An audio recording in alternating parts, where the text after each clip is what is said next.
Compass সিরিয়ালের আমরা আগামী পর্বে দেখতে পারবো। মুক্তি মোনালিসাকে বলেন, এইভাবে নিজের প্রেজেন্টটা রেখে যাও মোনালিসা। ভিহান তোমাকে একদিন না একদিন মেনে নিতে বাধ্য হবেই। শুধু একটা কথা মাথায় রাখবে, তোমাকে ওই বাড়ির বউ হয়ে আসতে হবে। কম্পাসের সাথে ডিভোর্স করিয়েই ভিহানকে বিয়ে করতে হবে, আর এই সমস্ত কাজ করব আমি। তুমি শুধু আমার উপর ভরসাটুকু রেখো। মোনালিসা বলেন, সে তো ঠিক আছে মুক্তি মাসি, কিন্তু ঋতুজা আন্টি সে কি ছেড়ে দেবে? মুক্তি বলেন, ঋতুজা চৌধুরীর বলার মতো অবস্থাতেই থাকবে না। কম্পাসে এখন বাড়িতে নেই। কম্পাসের প্রোটেকশনটা যে ঋতুজার উপর ছিল সেটা আর নেই। ঋতুজাকে আমি এমন অবস্থায় পৌঁছে দেব যেটা ঋতুজা ভাবতেই পারছে না। শোনো মোনালিসা, আগামী এক সপ্তাহের মধ্যেই ওই বাড়িতে আমি এমন পরিস্থিতি তৈরি করব যেন আমার কথাই শেষ কথা হয়। অখিলেশও আমার কথা শুনবে। বিহানকে আমি আমার নিজের গ্রুপে নিয়ে তোমার সাথে বিয়ে দেওয়াবো, আর কম্পাসের সাথে ডিভোর্স। কিন্তু তোমার নিজের মনোবল হারিয়ে ফেলো না, ভেঙে পড়ো না। যে যাই কেন বিহানের থেকে তুমি দূরে সরে যাবে না।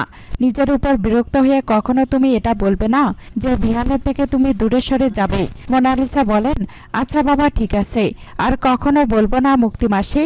বিহানের জন্য আমি সব করতে পারি। দিকে কম্পাসকে বলেন, আজ আমার গর্ব হচ্ছে জানিস তো। সত্যি মনে হচ্ছে যে এতদিন বাদে আমি আমার উত্তরাধিকারীর হাতে সব তুলে দিতে পারবো। এতদিন খালি ভাবতাম যে এত কিছু করে এত কিছু বানিয়ে কি লাভ, দুনিয়াকে পায়ের তলায় নিয়ে কি লাভ, কে ভোগ করবে। কিন্তু না, আমার সন্তান আছে। তুই আসিস কম্পাস, তোকে এই দুনিয়ায় রাজ করতে হবে। আমার রাজাত্ব তোকে চালাতে হবে, রাইট? তুই যে আমার মেয়ে সেটা পাক্কা বোঝা যাচ্ছে জানিস তো। মানে সঠিক সময় সঠিক চান্সে ব্যবহার করার মতো তোর জুরিয়ানা ভার।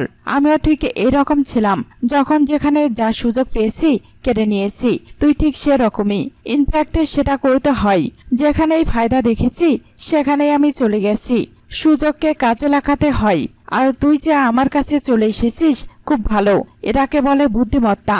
আর এই বুদ্ধিমত্তাকে যে কাজে লাগায় না তাকে পিছিয়ে পড়তে হয়, তাই না? কম্পাস মনে মনে বলেন, মিস্টার ডিকে, তুমি আমার আসল রূপ এখনো দেখোনি। আসল রূপ তুমি দেখবে, খুব শিগগিরই দেখবে। ঋতুজা মোনালিসাকে বলেন, কি মনে হচ্ছে তোমার? আমি কিছু ভুল বলছি তোমায়? ভালো করে তাকিয়ে দেখো ওই দিকেই। কি বলছে ছেলেটা?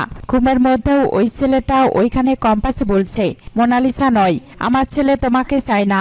তুমি বোঝো না? সেই জন্য তো ঘুমের ঘোরেও কম্পাসকে খুঁজছে।